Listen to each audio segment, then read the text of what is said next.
Maneva I say ma PENDREAM TV. PENDREAM TV there osia dem yopo. For the intervention.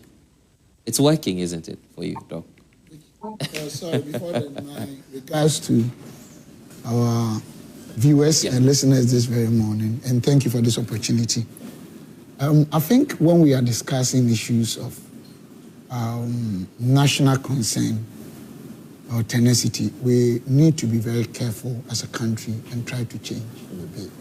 We seem to be dealing with the cliche, and it hasn't worked for us, that we always want to, just as one of the, I'm surprised, the young guys, almost everything each of them said was very important.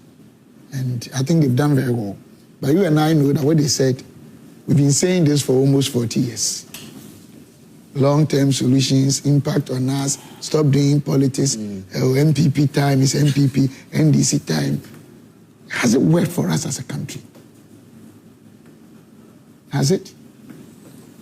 If we really want to praise Dr. Atufosi, my greetings to him, and Sami Jemfi, they are all my brothers. We are together. It doesn't matter our political differences. We should be, as a country, be able to do proper analysis, deal with the independent variables when it comes to the dependent variable being the fuel prices or price in Ghana, and pick each of the underlying variable and say that, okay, we made this specific decision. It has impacted this. We should stop this wishy-washy praising or blaming. When you go down, it might not be what you're talking about. I don't know if you understand. That prices may not be sustained. I am an external stakeholder as of now. I don't think I'll have all the relevant pieces of information my brother Duncan was given, has. yes. Or even what Ato or Sami Jemfi might have had. Especially now that I'm fully engaged in moving up and down, all these things. But trust me, what goes into these things? You're talking about world prices. Can we compare the world fuel or crude price or oil price last year, last 2 years, last 3 years and today, and see that that correlation is there? And if it's true, was it actually driven by the decision-making process? Are you saying that there's nothing unique about what you know? This is what you do. Okay. I'm trying to build my thing. I'm not blaming anyone. I get it. I'm establishing a platform that I believe in. You see, one of them, the fair guy, he said that long-term solution, because MPP and DC and the media and some of our own people, we do these things. If you don't take it, Ghana will not go anywhere. I mean, but Doc, if you were in power, you would have taken credit for what's happening now if it were to be your tenure. They are still not taking what I'm saying. I can praise them and sit down. I can criticize them and say, I don't want to do that. I'm not. I'm saying that if NDC have been there, MPP have been there, they will take credit. Anybody commenting, a few of them probably they have experience that Duncan has, and then he will say things based on the data he has and his experience. Even sometimes those who have the expertise, they have underlying interest, whether NDC and people. The media, to some of you don't even know. Just as maybe I may not know, you have your interest. But what I'm saying is, if we want to sit down here and analyze this thing based on the context you guys are raising, then let's do something better and deeper. Because I am very intellectually, I'm an oriented person. If you say it's ATO or NDC, then let's begin to analyze the independent variables. Let's look at gold, for instance. And for instance, what you did during your tenure. Can you let me do? Oh, okay, If you want me to say what you want, let me stop talking. No, that's not the point. Ask me one question. I haven't even built one point. Then you move me to another. Apologies. How can I also impact people? So that people know that I'm not saying the right thing. Respectfully. Just give it's also because we're running with time, so you would also want to then this thing will not save us. No, I'm being honest with you. I was just going to ask. We won't have time to talk.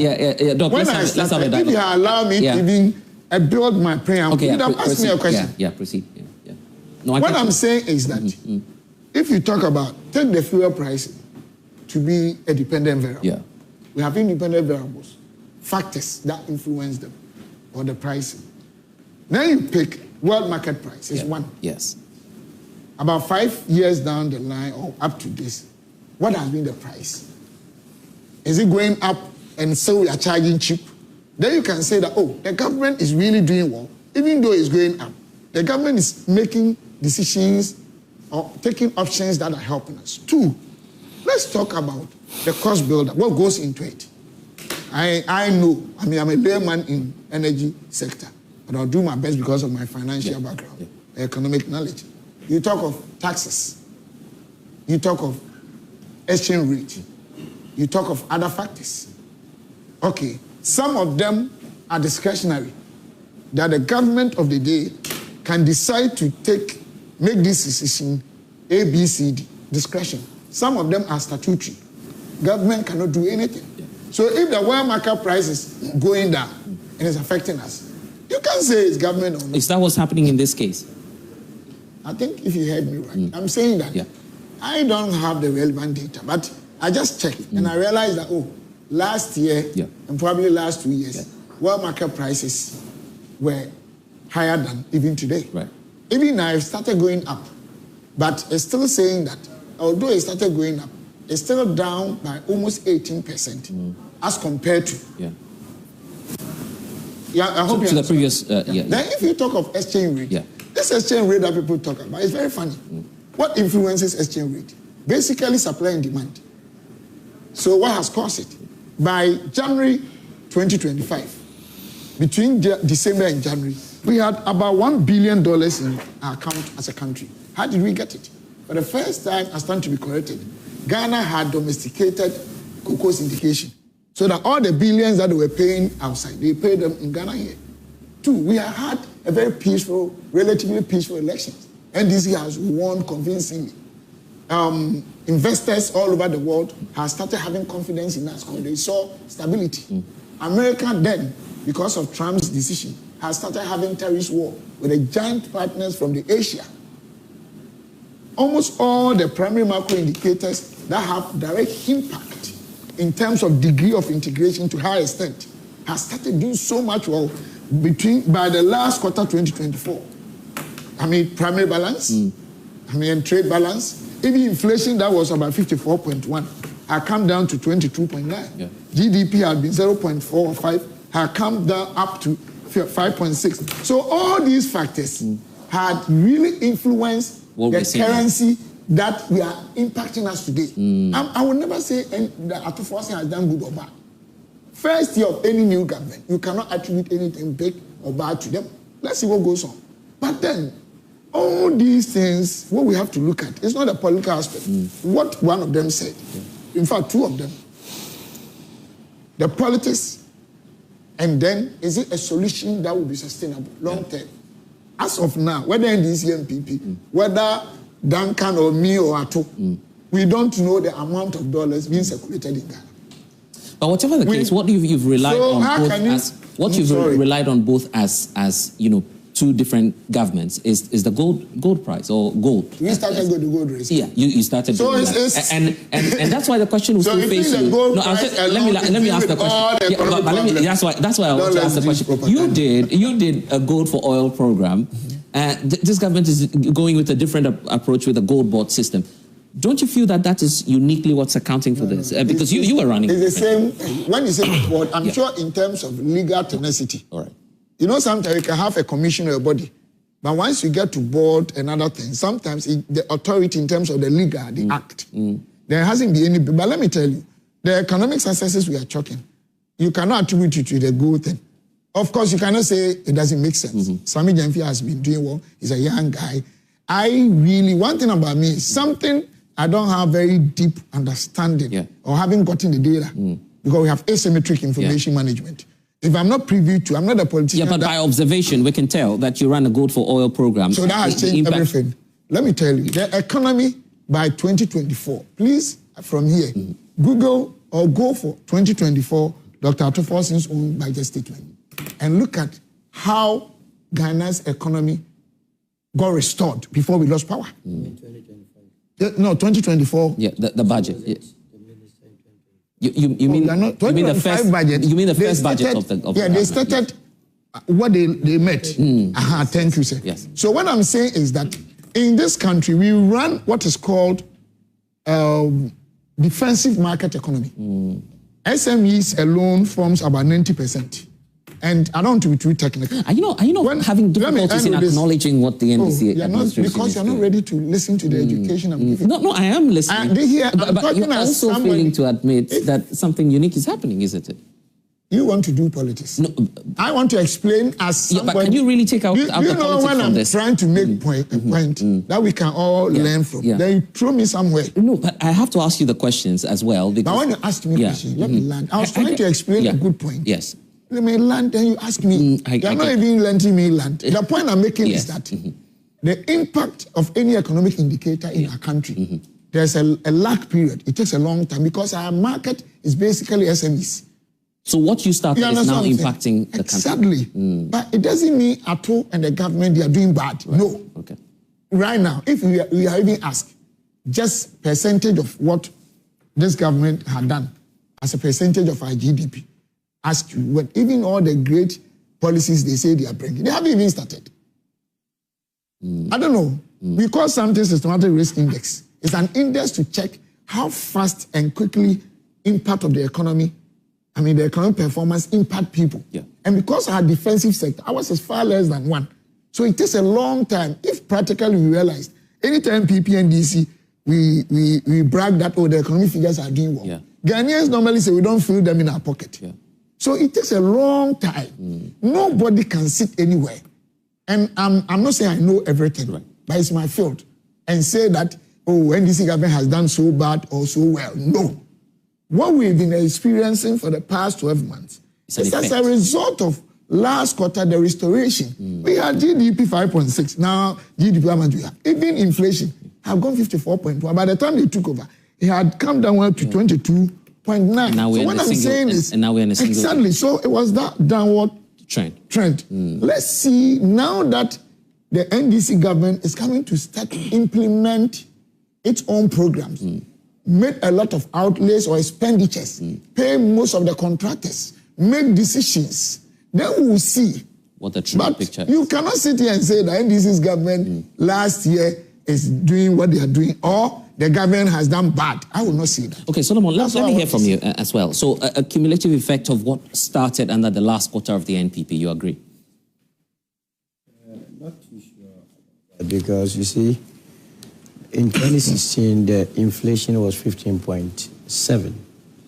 And then when the NPP took over, it went down to about 7. So all of us thought that it would continue the trajectory of reducing to, say, the barest minimum. However, it shot up to as high as 54%. You understand? Yeah, 54.1. Now, what were the factors? We were told that there was a Russia-Ukraine. You understand? As we speak, there is Russia-Ukraine. Are you with me? And it has even heightened. Is it the same? It has even heightened. Oh, okay. As we speak, now, Putin and then Zelensky. The assassination attempts on Zelensky's life for the last couple of months is amazing. You understand? So it means, or it draws one conclusion, that there was so much mismanagement. But there was COVID too. COVID what? How long was COVID? Okay. How long was COVID? In fact, during COVID, there was a pandemic. There was a pandemic. There was chop. That was what led us there. Remember, we were told that they used 54 million cedis to cook food for you and I to eat. Did you eat? So the last I asked you. You said you never. Yeah, but why are you asking? Why are you always asking me? Why are you not Ghanaian? The rice? I asked your studio guests. They said they never ate. Oh, but Sticka. Not you, I'm not talking. No, but this is so much unfair to my community. Not you. No, it is. Then all of us, let's get up because you are no. Boss, they invited me not for this. Absolutely, that is what I'm saying. Yeah. Because all right, then we'll get to the NPP politics. I don't even want to discuss it. No, my brother. It's not about. But it is so. Don't you tell me to come and discuss. But Sticka, you knew that, but you discussed it. No, but whatever the case, no, but you discussed. So you did no, but I am speaking. Then I'm sorry. It's so sad. It's so sad. No, it's so sad. We'll get to the NPP politics. The truth of the matter is that the NDC can take the credit because at the end of the day, they are managing the economy. Look, in 2008, you understand, world market price of crude went as high as $120 on the international market. Yet, Ghana, we were buying a liter of diesel at 1 cedi. What accounted for that? Because at that time, the cedi to the dollar was almost at par. You understand? Yeah. Fast forward today, if we were going to do the same mathematics, that if at 120 we were buying a liter of diesel at 1 cedi, then today that is around 65. We must be buying at some 20 pesos or 30 pesos. What is accounting for us buying at 9 cedi is the fact that the cedi to the dollar is not in the best of shape. We are now having to exchange 1 cedi to say $1 to say 11 cedis. So if you are able to manage your dollar very well, then you will be able to stabilize your crude. In any case, we have also not looked at the other side of the equation. You know, Ghana is a net exporter of crude. So all the windfall that we make from our crude, what do we use it for? That's why I was bringing to you what you call discipline in the system. The way and manner we prioritize things in this country, the corruption levels. If you are going to invest your money in projects that do not directly benefit the citizen, what it means is that you're only shipping away our dollar. And that will not stabilize your city. So it is about prudent management, it's about discipline, making judicious use of the limited resources that you have to improve the living conditions of your people. That was missing in the last administration, in all sincerity. How can you go and invest in National Cathedral and think that your city will be stable? Look at what we are dealing with SML, the PDS. I mean, practically speaking, how does the National Cathedral impact on you practically invested $97 million of Ghanaian taxpayers' revenue into a hole. What is the benefit of that? That we could have invested it in agriculture, which would have given you returns, if indeed monies were going to get to the farmers. That we could have given it to the SMEs. Because at the same time that you were doing that, the very government had a program or policy called One District, One Factory, where businesses, existing businesses were struggling, that they needed recapitalization. You know what $97 million could do? They could have expanded these businesses, and the teaming youth that are not employed would get jobs to do. We failed to do that. We go and borrow money, we don't know how we invest it. You understand? You have a national service, a secretariat, that all of us that we say 2.4 billion missing. If you do all these things, how do you get your system established? So if this government is not doing anything and the only policy that they implemented is discipline, that's fine. Then I prefer a government that will be disciplined to assure us of a stabilized economy than a government that comes with fanciful policies and at the end of the day, we don't achieve anything. So we need to acknowledge what they have done, but rather and encourage them to be doing more, and this time around begin to enter into the productive sectors. I heard the finance minister say that, for instance, that they intend to invest heavily in the palm oil sector. It's a very crucial aspect of our economy. Because Malaysia came here, took our palm fruit, went back to Malaysia, invested in it, and now they are making $20 billion annually from it. The cocoa that we have relied on, blessed, for all these years, almost a century or more than a century, it does not give us more than $2 billion annually. So why would we have the fertile land, the technology, even if the technology is not enhanced, that we could go and learn to come and invest in the palm plantation and we will sell. It's good you're raising this point, because the feeling is that government has been too reliant on gold. That's all we seem to be doing. No, that's why I'm saying that your first year, I mean, all of us agreed that the economic indicators were not in the best of shape. If you were doing inflation at 23%, your cedi to the dollar was around 15 cedis as of end 2024. Your debt to GDP was in the region of 65%. You needed to stabilize all these things. Now that you have stabilized these things, it is time to enter into production. The windfall that you are getting, make sure that you invest in other areas that will either rake in forex or will not propel you to be expanding forex. You get my point. Some of the basic things that we have comparative advantage, we must be able to invest in them. And one of such things is palm. One of such things is pharmaceutical. If you look at our import bill on pharmaceuticals alone, we are importing annually $600 million. But you have the Kina farmers, you have all these companies here, the item drugs and so on and so forth. Just invest in them and let them expand. And the youth will get jobs to do. You get my point. We have been importing a lot of vehicles and its parts. It's the reason why, under the SWAL administration, they brought something we call automotive development policy. The idea was to produce or manufacture parts, vehicle parts, and the vehicles itself. That 5 or 6 leading automobile companies started assembling here. That is the reason why all the Hilux and co that you find on the market are from Ghana. They are not from outside. But that is not the long-term view. I believe that this government must push that agenda and make sure that they begin to manufacture the parts. I want us to wrap up with Duncan, but your final take on or probably a message to GPRTU, because we've seen the visuals, it's not pleasing at all, that in spite of the reduction in the prices, Ghanaians are feeling the pinch of it. So every serious city has what we call City Transport Authority. I'm here to find that one for instance, in Accra. You cannot allow your transport sector to be run by in an unstructured way. So immediately there has to be the City Transport Authority that will be regulating some of it. If the City Transport Authority were to be available and was working properly, it will not take the GPRTU to be instilling discipline in their members. As it is now, even the GPRTU members, they themselves don't have that much needed vehicles to be altering the market. But transport owners and drivers alike must also think about the people of this country. I mean, it is Ghanaians that you are dealing with. Yesterday night, I saw a despicable situation along the La Paz to as late as 10 p.m. The number of people that were on the roadside waiting for vehicles, I couldn't believe it. These were people that went to work around 3 a.m. and as late as 10 p.m., they are still there. What is the issue? We must go back and then find out if it is that the cost of components, government can still reduce taxes for them to be fixing their vehicles to come on the road, fair due. If it is that all the buses that are with Metro Bus that they claim that are due for servicing, they can quickly move in and service them, they should bring them back. But the long-term solution or the medium-term is to invest heavily in the rail so that they run side by side with the road. Duncan, let me give you the final take on this so we can talk politics now. You just want to chip in. Yeah, so just hold on for us briefly. So we get I think we need to clear this for the purposes of educating the public. You know, this issue about the economic crisis that we had, that we keep on deceiving the public and the young ones, is very unfortunate.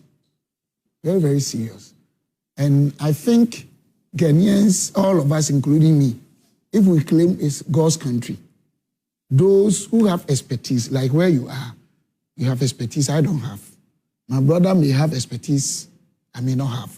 But let's try to create a platform that people will look at God. They understand areas and speak to the public. What's the important point? Because what I'm saying is that you have a country that almost everything depends on somebody's economy.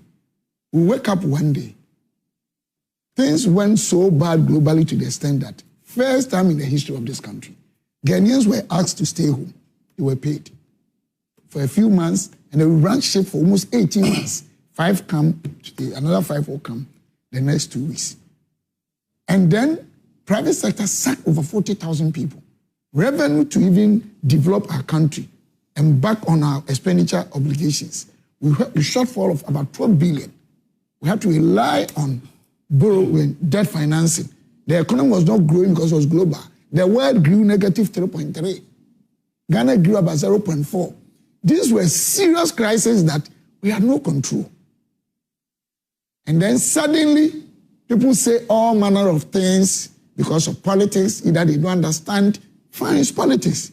But what are we doing to this generation? Yeah, but are you referring to... No, I will not sit here. No. I'm talking about general things. Don't play this because I understand this game too well. Yeah, man. You are not... Yeah, man. You see, but you give me the opportunity to remark. You give me, I will not take this. We are all doing it. If you say, if you fear God, who is not afraid of God? I'm not talking about it. It is me that I just spoke.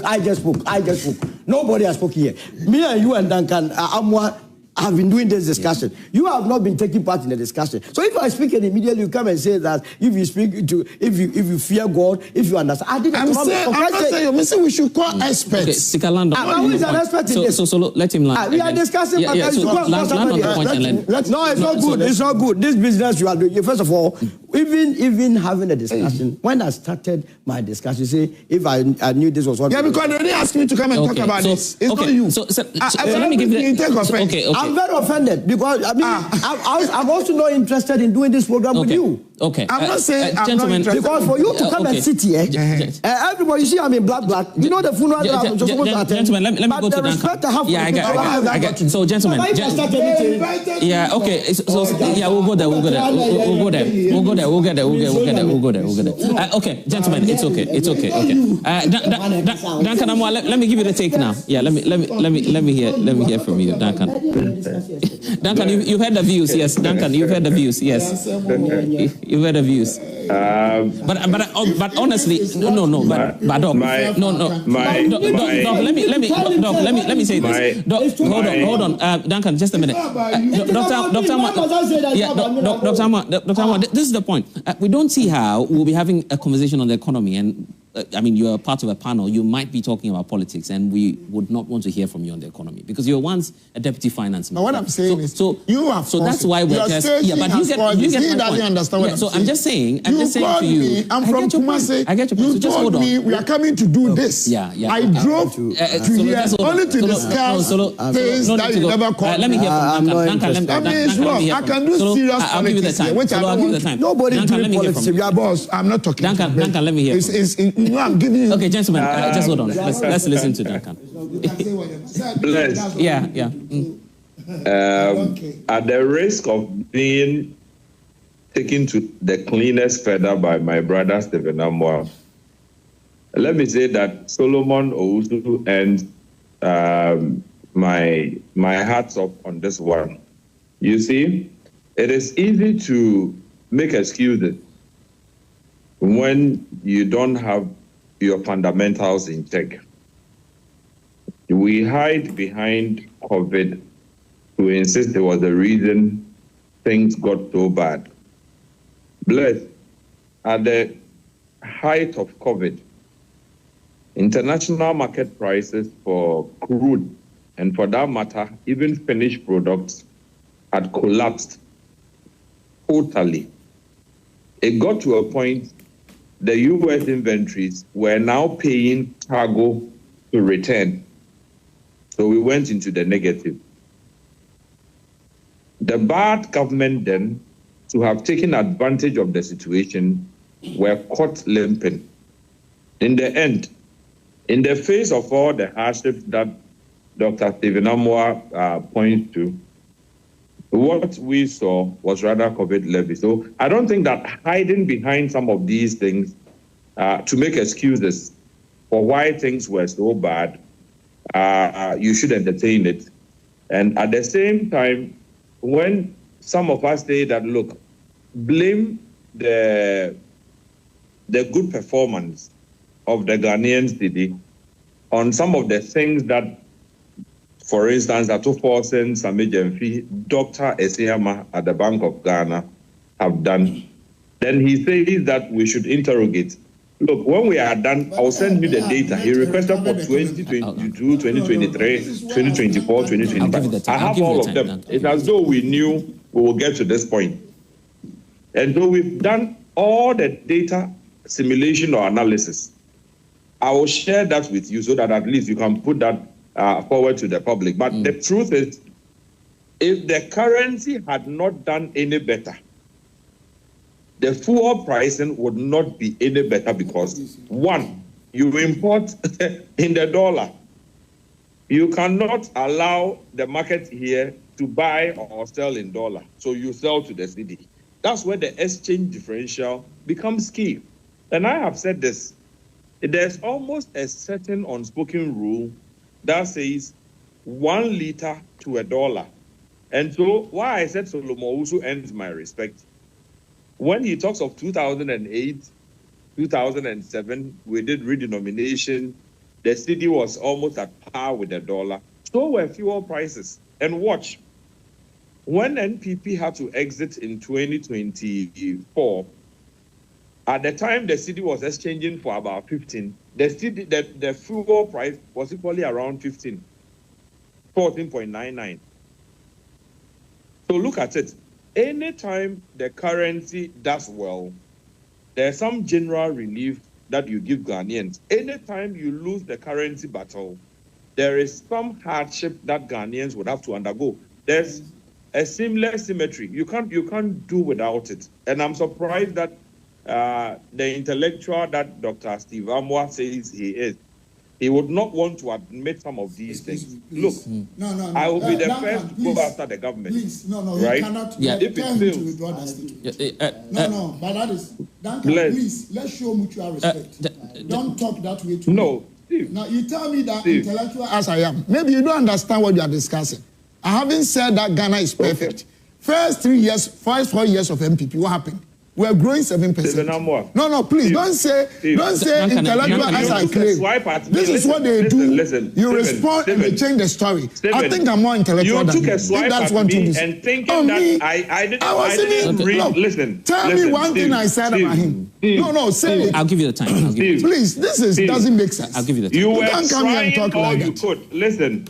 Steve, listen. What did I say about it? I'll give that. I was saying that, you have knowledge in that area. What did I say about it? I'll give you the time. Steven. Yeah, please. Steven. No, but don't say Steven. I claim I am. Of course Steven. I am. Of course I am. And I haven't compared myself to you. And I haven't looked down upon your expertise. Don't talk like that, please. The discussion don't talk like that. The way you want to because it's Ghana. This is what we go on every day. With all this, we are always where we are. Dog. But you can't say intellectual as I claim. I'll give the time. That is very insolent. That is not what I said. If you have listened to me carefully. Duncan, just land on the point for me, yes. So, Bless, what I'm saying is this. If we want to have intellectual discourses on fuel matters, I'm willing to debate Dr. Stephen Amoah any day. I'm sure he wasn't listening. And I'm not going to debate him on emotions or anything. I have followed this industry for decades. So I understand. I can give you all the prices since 2016. I can give you every single month the price averages, because you recall we used to even announce or communicate this. So some of the things I communicated, you asked whether the government has had any hand in the price movement of petroleum prices. And my response was that to the extent that the CD's good run of form is concerned, I will give Ato Fulton, I will give Dr. Esiama, I'll give Sami Jemfi, right, the credits.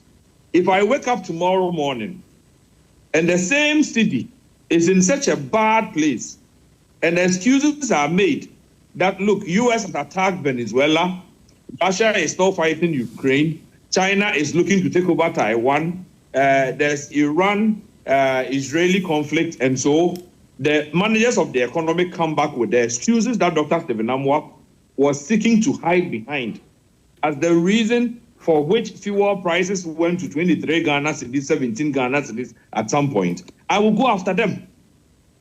Okay. I will go after them because at the same time we were complaining of Russia, Ukraine, your countries like Ivory Coast, countries that are landlocked, like Burkina, were able to sell fuel less than we sold for Ghanaian.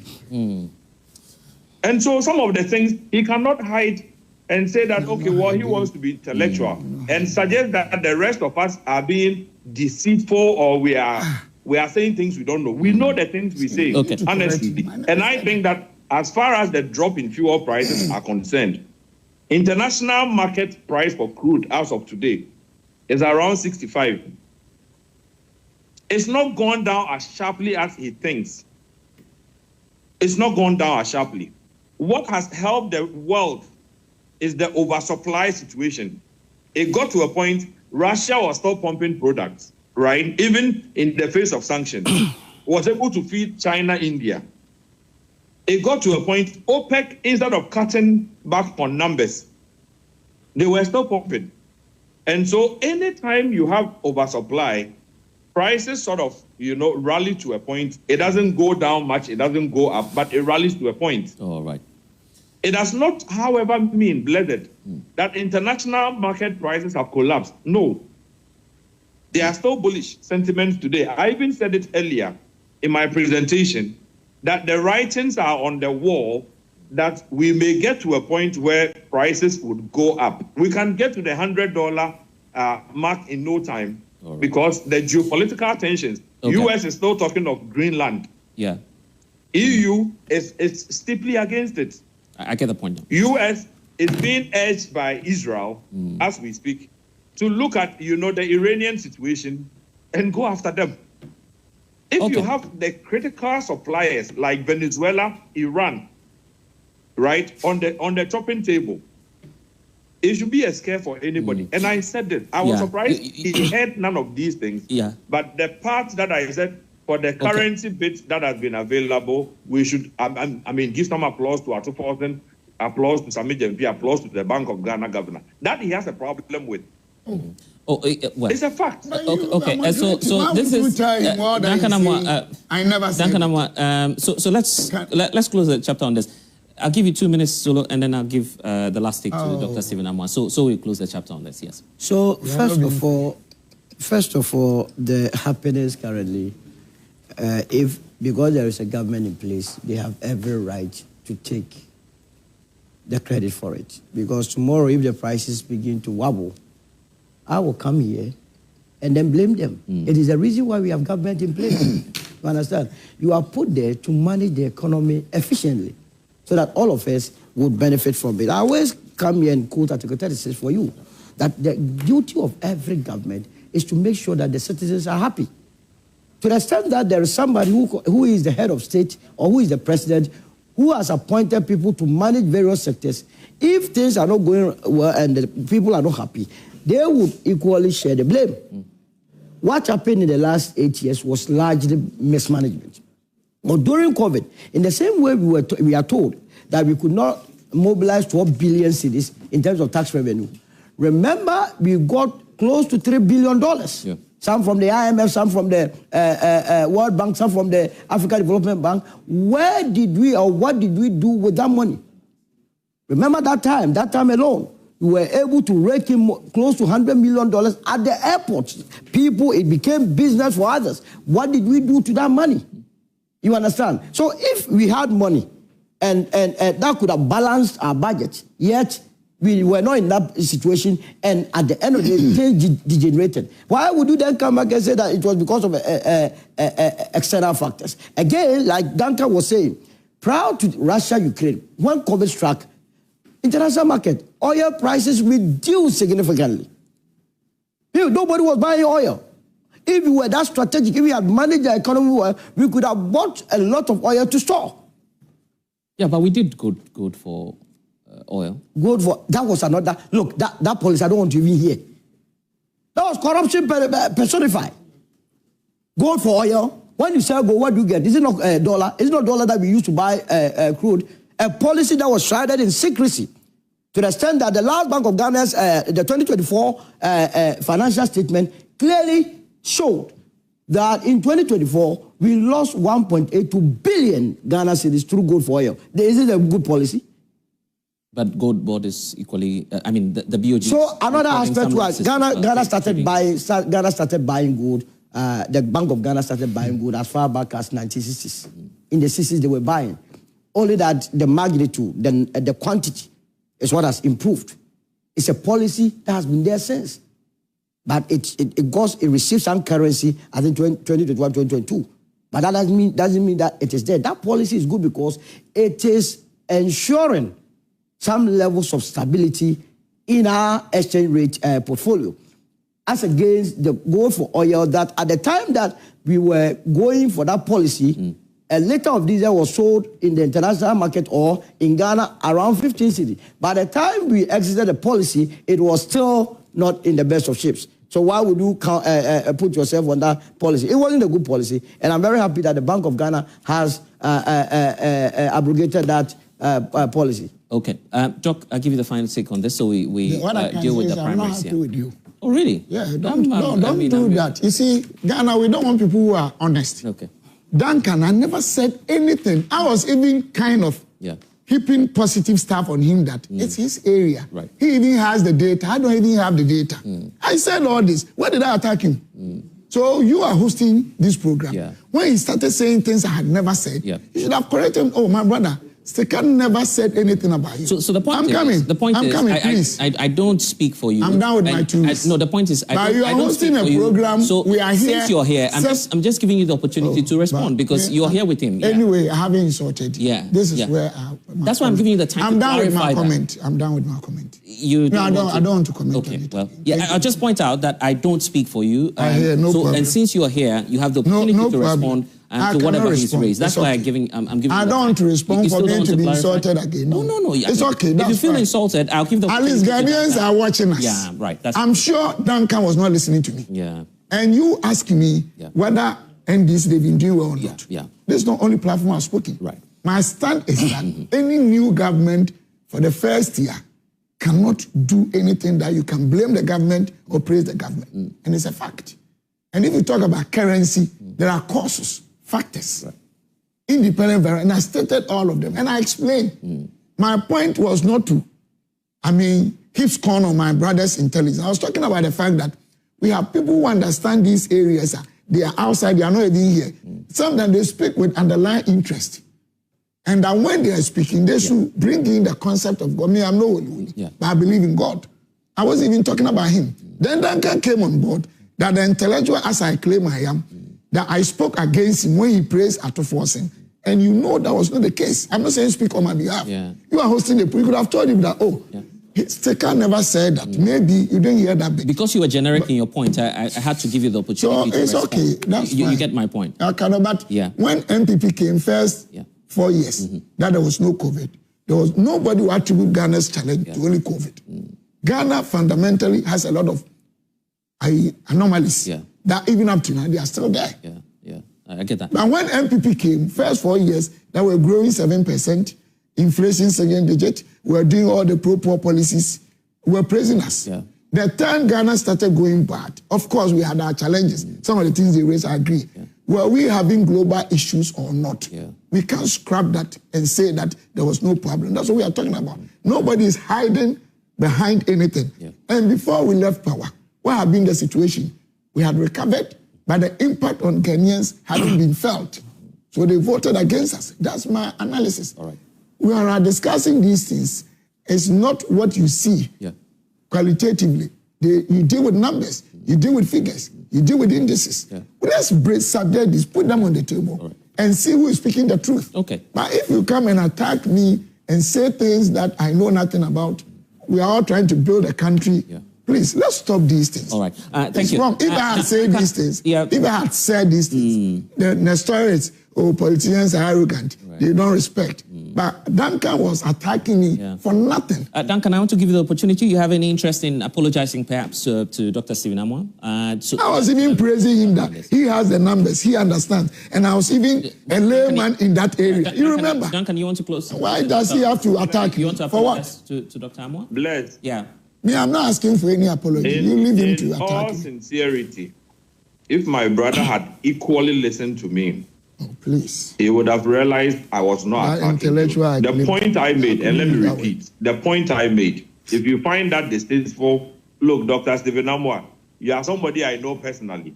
There's not anything that, would make me want to attack. No. What I was saying was this. Look, if we claim to want to do intellectual analysis of the facts, you still cannot take away the contribution of the Bank of Ghana government, the Gold Board into COVID and the economy. It wasn't even your discussion. For the sake of, it wasn't even your discussion. Now you come to insult me. How? I don't see where they stop getting emotional over things that people have not said. I never said anything about insulting you. Stop insulting me. You know this. You are becoming emotional over something. I could have used that. Let's allow the program to flow. Say worse things. Okay, Duncan Amoah, I want to thank you so much. Duncan, let me thank you. It's too early in the morning. Let me thank you for joining us. Of course. Duncan, it's okay. So Sticka feels slighted by what I said. I'm sorry, but it wasn't to denigrate or insult him. Far from that. What I was saying is, intellectually, there's basis to say that Gold Board has been, phenomenal. Right. Okay. In delivering billions. All right. That has contributed to the downward spiral of fuel prices. Thank you so much. I stand by that. Thank you so much, Duncan Amoah, for joining us. He's apologized to you. And just to clear the air, the aspect that has got to do with me, I know my job too well. The principle is I allow you to have your time to respond. So it's not personal, Dr. Stephen Amoah. Let's move now into the NPP primaries. Of course, you are a good supporter of Kennedy Ejapon. Of course, we saw what happened was it last night or over the past 24 hours? So with the NPP camp now hosting all of the flag bearers, persons who are aspirants, hoping to lead the NPP into the 2028 elections. I want you to see highlights of this peace pact that was signed by all of the candidates, and how things, went by when the signing was taking place. Then we head into the discussions.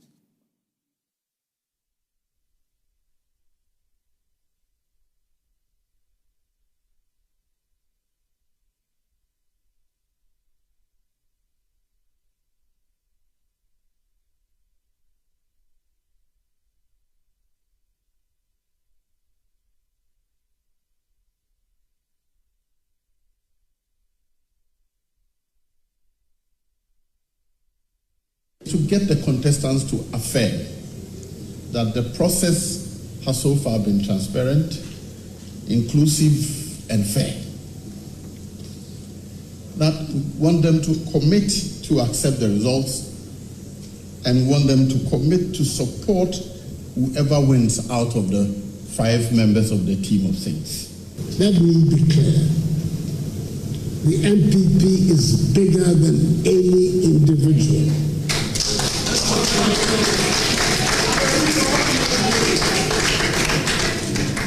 No ambition, grievance, or faction is greater than the elephant.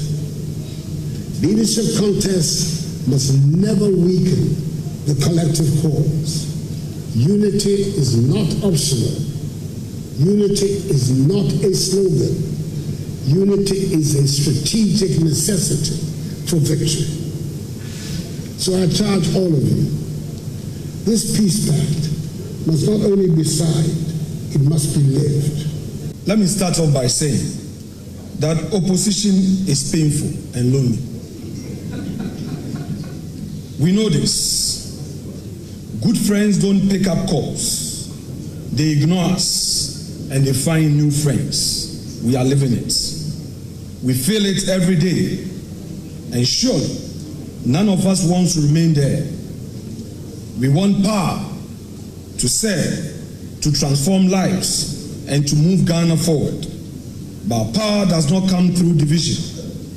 Power comes through discipline. Power comes through unity. Power comes through sacrifice. Let's note, the history of this tradition teaches us a simple truth. Whenever the MPP is united, it is formidable, and whenever it is divided, it bleeds, and Ghana pays the price. Factionalism may energize internal contests, but it weakens the party's capacity to win national election and to govern effectively. And I was saddened hearing that the respected Professor Frimpong Boateng saying publicly that he did not vote in 2024 elections. This is what division can do to us. It's unfortunate.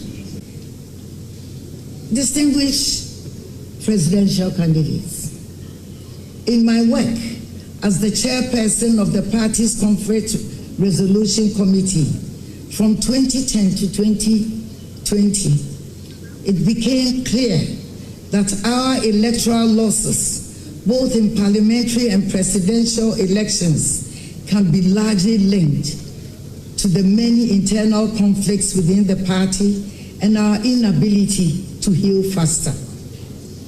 We are unable to forgive ourselves, reconcile, and move on after our internal elections. Please, we are cautioning that the police are more macho than the macho men you deploy. And that when it comes to the stage, that these macho men will not take advice from the caution that is given them. And they come to the police station and then we arrest them. Support whoever wins out of the 5 members of the team of things. Let me be clear. The NPP is bigger than any individual.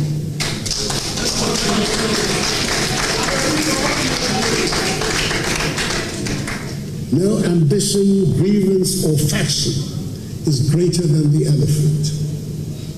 Leadership contests must never weaken. Yeah. What's a good note to come back in studio? Former President Nana Addo Dankwa Akufo-Addo speaking there that the NPP is bigger than any individual. So yeah, who's your favorite? About three or two doctors? Dr. Brian Achampon, Dr. Duchum. Is there any more doctor in there? Dr. Baumia, yes. Three of them. There's an engineer too, and then the last one, Kennedy Ejapon. Businessman, okay. Mugu, I like the way you're describing. Let me get into the audience at once. Let me find out, what's your preference in terms of who you want to support? Thank you very much. Yeah. I'm a chairman at the polling station. Oh, okay. Yeah, so in fact, I will vote. Yeah, I'm a delegate, yeah. They're delegates, they say. What I'll say is that all the 5 aspirants are fit to lead the party. They've all served the party very, very, very well.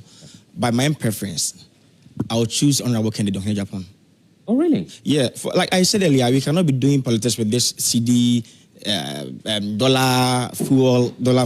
And it's about job creation. It's about job creation, the youth of this country. It's about we need jobs.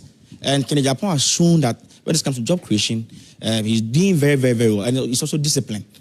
In fact, he'll be ruthless. He doesn't care whether you're in his party, whether you're in his government. I'm not PENDREAM TV. Now, so far, so good. Say, open online portal, Ghana. Nipa share, Nipa follow, Nipa comment here. To my best of knowledge, without any biases, PENDREAM TV.